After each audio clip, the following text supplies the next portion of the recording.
Au Kremlin, on a commencé à craindre que la guerre contre l'Ukraine soit complètement dans l'impasse, et voilà que les États-Unis d'Amérique ont officiellement annoncé qu'ils avaient suspendu leurs efforts de médiation. Et soudain, à Moscou, on a de nouveau commencé à parler de la possibilité d'un règlement diplomatique de la guerre contre l'Ukraine. La partie russe déclare que l'issue finale du conflit pourrait reposer sur un compromis.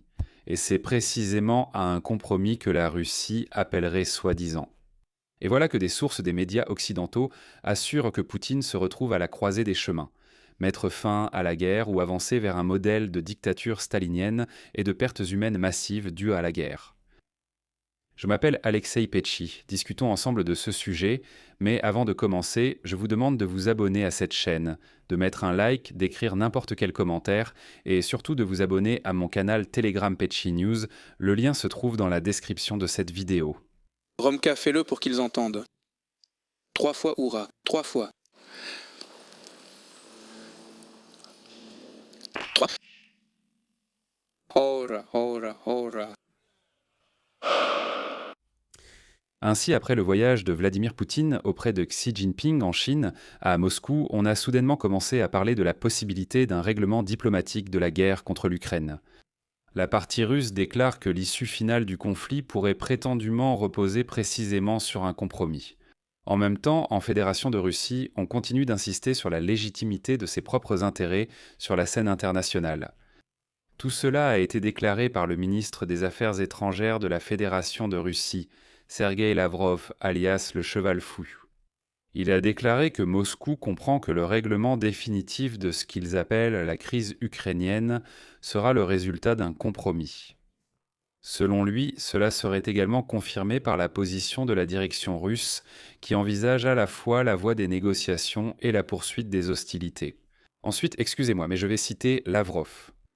Le président Vladimir Vladimirovitch Poutine, il n'y a pas si longtemps, en commentant nos négociations avec l'Amérique sur la crise ukrainienne, a déclaré que nous avons une position de principe et que nous l'atteindrons soit par des négociations, soit au cours de l'opération militaire spéciale. Mais nous comprenons que le règlement final sera le fruit d'un compromis, comme toute question qui, d'une manière ou d'une autre, concerne plusieurs États. Mais ici, le problème pour Vladimir Vladimirovitch, le dictateur chauve, c'est que les négociations sont tripartites. En pause, tout est arrêté. Aujourd'hui, Marco Rubio. Rubio, secrétaire d'État américain, affirme ne pas voir d'intérêt à poursuivre les négociations entre la Russie et l'Ukraine sous médiation américaine pour mettre fin à la guerre, jugeant qu'elles n'aboutissent à rien et font perdre du temps. Ensuite, Lavrov a répété la thèse selon laquelle les intérêts russes sur la scène internationale sont légitimes et conformes à la Charte des Nations Unies. Il a déclaré que Moscou défendrait soi-disant les principes d'égalité des États, pas d'ingérence, non-ingérence dans les affaires internes et protection des droits humains, y compris linguistiques et religieux. Eh bien, simplement, quand les Russes, ces êtres sauvages et sales, disent qu'ils défendent le principe de non-ingérence dans les affaires intérieures, alors pourquoi diable êtes-vous intervenu en Ukraine ? Pourquoi êtes-vous intervenu, racontant des histoires sur le Donbass, la révolution de la dignité, le Maïdan, ce que vous appeliez un coup d'État ? Pourquoi êtes-vous intervenu dans les affaires d'un autre pays ? Qui êtes-vous ? Des sauvages, tout simplement. C'est pourquoi c'est tellement drôle et amusant quand Lavrov, ce cheval fou, dit « Nous défendons les principes de non-ingérence dans les affaires intérieures ». Donc, selon les propos de Lavrov, ce sont précisément ces intérêts que la Fédération de Russie considère comme légitimes du point de vue du droit international. Cependant, il n'a pas précisé comment la Russie envisage un compromis pour finir la guerre. Mais pourquoi un tel changement de rhétorique tout à coup ? Et voilà que Bloomberg écrit aujourd'hui que l'absence de succès sur le front, les pertes croissantes, les attaques de drones ukrainiens de plus en plus efficaces et la crise économique, accompagnée de coupures d'Internet constantes à la demande des services de renseignement, obligent les représentants du gouvernement russe à apporter enfin un regard plus lucide sur la guerre qu'ils mènent. De nombreux membres de l'élite partagent la nervosité qui commence à se manifester dans la société. Les élites, y compris certains hauts fonctionnaires du Kremlin, estiment que le conflit est dans une impasse et qu'aucune solution n'est en vue.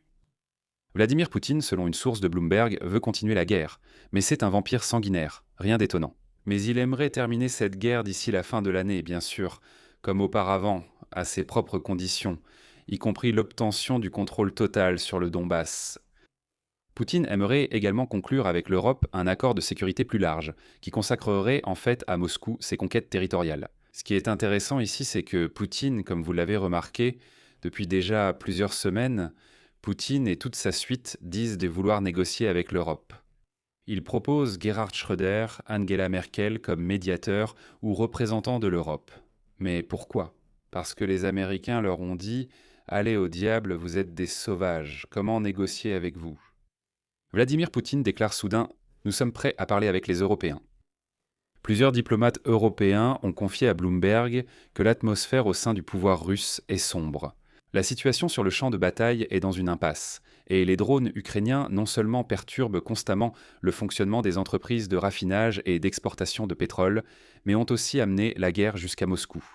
Je rappelle que dans la nuit du 17 mai, près de 600 drones ont mené le plus grand raid sur la région de Moscou depuis le début de la guerre, frappant des installations énergétiques et des entreprises du complexe militaro-industriel, et même l'aéroport Sheremetyevo. Et voilà, tout simplement craignant les drones au point d'en trembler des genoux, Vladimir Poutine a complètement cessé de se déplacer dans les régions. Et il n'apparaît en public qu'à Moscou, dans la région de Moscou et à Saint-Pétersbourg, qui sont les mieux protégés par les moyens de défense antiaérienne. La pause dans ses déplacements à travers le pays, sur fond d'attaques de plus en plus fréquentes des forces armées ukrainiennes, a atteint 196 jours, 196 jours. Poutine ne sort de son bunker qu'à Moscou, à Saint-Pétersbourg et quelque part dans la région de Moscou.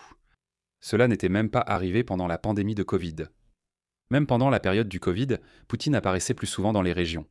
Maintenant, depuis 196 jours, il se pisse tout simplement dessus et n'ose plus sortir nulle part. Pourtant, le dictateur du Kremlin n'a pas réduit ses ambitions et compte s'emparer du Donbass, d'autant plus que le haut commandement militaire l'a convaincu que cela pouvait être fait d'ici l'automne. C'est ce qu'a écrit le Financial Times.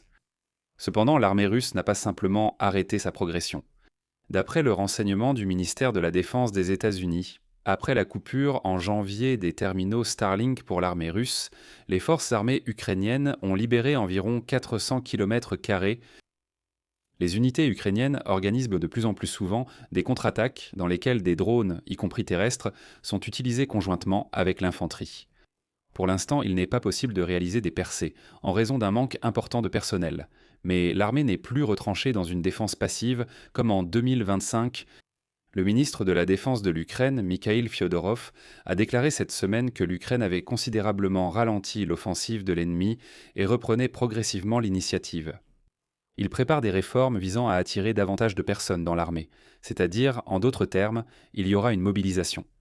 Bien que la conscription, reconnaissons-le, reste extrêmement impopulaire en Ukraine, un pays fatigué par la phase à grande échelle de la guerre qui dure déjà depuis, la 5e année. Il est prévu d'augmenter la solde des militaires, en premier lieu, oui, pour renforcer l'infanterie, et de trouver d'autres moyens d'attirer des recrues, ainsi que d'améliorer l'efficacité du déploiement des troupes et d'élargir l'utilisation des drones, y compris terrestres. Et ce qui est le plus intéressant, c'est que même les blogueurs militaires russes les plus belliqueux n'appellent plus à la mobilisation. En fait, ils comprennent que cela ne servirait à rien. Les forces armées ukrainiennes exercent un contrôle si strict. Elles contrôlent la ligne de front à l'aide de drones, de sorte qu'une arrivée massive de troupes ne signifierait que de nouvelles pertes massives, mais pas une percée du front.